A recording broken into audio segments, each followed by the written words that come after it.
Hi, this is Daniel from theScore eSports, and I'm here with ChuDat at EVO.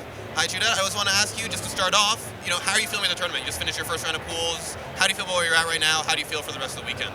I'm feeling pretty good right now. I think I got talking to you. Okay, Sorry. I got first place in my pools, and I think I'm going to do really, really good. I got to fight SFAT in my second round of pools, I believe. So I've been studying that matchup a lot, and I think I can take it. Something I wanted to ask you about was, it's been an interesting year for like ice climbers in general. Like, they've been doing really well this year. You did really well at CEO. Wobble's been doing well. Just Kid Boogie's been doing well. I wasn't. How do you feel kind of about where ice climbers are at right now? I still think they're about the same as, like, I would say maybe 7 years ago or 6 years ago. So, like, right behind, like, all the top tier characters, Peach, Falcon, Marth, Fox, Falco, all those high tiers. So, like, I think ice climbers like right below them, but like maybe we can develop more of the metagame for ice climbers, because there are two characters. There's still a lot to learn about the ice climbers. So maybe we can push them to get a further spot in the tier list. It's interesting that you say that there is more there, because you're the OG ice climbers guy. Is it that you think that there is, like, how much more do you think there is left to be discovered about them? There's actually a lot. Just because there's two characters, I don't really practice de-synching too much. So de-synching, basically what that is when you're moving both characters at the same time. And I kind of just do my own thing with Popo. I don't really concentrate on Nana too much. So I think if I'm able to incorporate more of Nana's stuff, then I think I can maybe push ice climbers to a higher tier.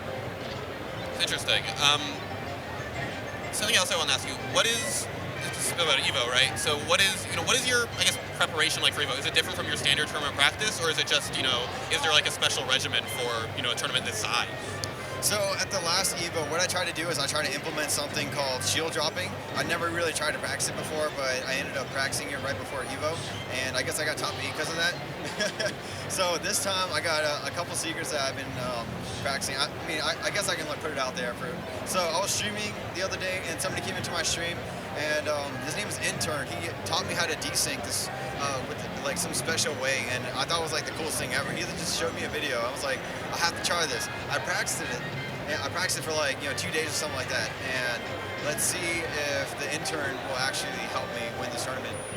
That's interesting. There is, like you said, there is still more and more tech to be found there. I was also wondering, I guess then, so speaking of that, is that what's next for you, I guess, advancing as a player? Is it all about just finding new tech, or is there something else that you've been working on for yourself? Oh yeah, there's a different part of the game which is called the mind games, and also patience. So there's a mental aspect to the game, and there's a technical side. So right now I'm just trying to implement more technical stuff so that my mental side can adapt to that technical stuff and kind of use that on my players. So right now I'm trying to adapt as a player to all these other top tier players. So that requires a lot of patience. So you need to have a lot of patience to play this game. You also have to be able to read your opponent, recognize mistakes, and just try to find openings, and then also try to find weaknesses. So patience, weaknesses, and trying to find openings. All that together is really, really important to grow as a player, not just the technical side. So there's a lot of mental stuff there too. Probably.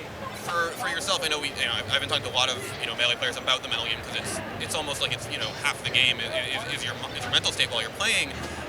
How important is it for you to keep that, I guess, calm? And do you if you ever find yourself tilting or frustrated, are you able to bring yourself back? Is that something that you think you can actually do? It's so hard, because when you get to that point where it's last stock, last hit, last game, and you just want to finish the set, you just want to throw out moves, but you have to be patient at that time. And I haven't really practiced how to finish out the stock too much. I kind of I get nervous in that type of scenario. So I really need to practice being in that scenario multiple times until I don't get nervous and I can make my opponent nervous. So there's a lot to go with that, but it's just literally closing out that stock is really, really important, and that's something I'm still working on, and I think that I'll be able to improve after this tournament. So something specifically I wanted to ask you about, that you had that top 8 set at CEO against Shroomed, which was, was a very slow, patient set. Was that something that kind of were you able to, I guess, perform more better mentally in that, or was that even more nerve-wracking considering, you guys were both so close basically the entire time, back and forth? That was a really tough match because I did have to play patient, and he also had to play patient. So like what I would do is I would watch. To be honest, I watched a lot of Smash 4, and they basically implement this into their game, and just being super patient. So after analyzing a lot of Smash 4 matches, I was able to adapt and use that kind of patience to Melee, and which I think is like super important. And so it's just like I'm able to. I'm getting a lot better at being patient, like so much better. And now I just need to be able to close out the stocks and not get nervous towards the end. So that's what I'm gonna definitely like improve on after this tournament is done. That's interesting. What is it about Smash 4? Is it just simply that it's a slower paced game and they have to be more patient, or is there like a specific thing in there that you see that like they are in the patient moments they are doing X and I should be doing a similar thing? It's also a slower games, but like most of the time they're kind of just like looking at each other, trying to figure out what they're gonna do, and trying to like bait out like an approach or bait out like a move for them to whiff, and so that they can punish that.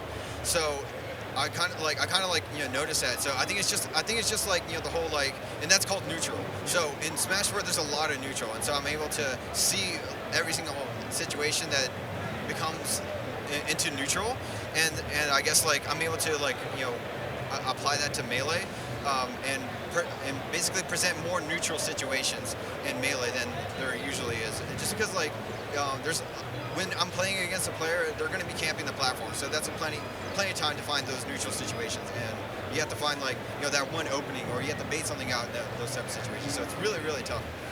Yeah. All right, interesting. And then one last thing, like I said, we're at EVO. This is biggest Melee tournament ever. It's a lot of people's first time. It'll probably be even more people's first time next year. It's definitely my first time competing for something at EVO. What is something you would, what's advice you would give to somebody who's first time going to a tournament this huge, maybe this year, next year? Just what would you say to them? I would say just try to have fun. That's the most important part. Also, just try to study your matchups, study your opponents, just make sure you know the six. If you want to compete and you want to get far, you want to know your matchups. You got to know the top 6 characters of the game. So, obviously Fox, Falco, Sheik, Marth, Peach, and Falcon. So you want to know all those matchups. And if you know you're going to fight an Ice Crown player, study that matchup. So make sure that you're studying. That's the best advice that you can do competitively. If you're coming out here just to have fun and enjoy the tournament experience, just enjoy the tournament experience. Talk to players. Bring your notepad and bring a pen and just get those signatures and interact with people. So that's the best thing that you can do, and get those pictures on. So that's the best thing you can do to enjoy your tournament experience, and just just be amazed by all the matches that you're about to experience, because it's going to be a great time. I cannot wait for it. Like, finals is so great. You guys are going to enjoy finals. All right, well, awesome. Thanks so much, and good luck this weekend. Thanks a lot, man.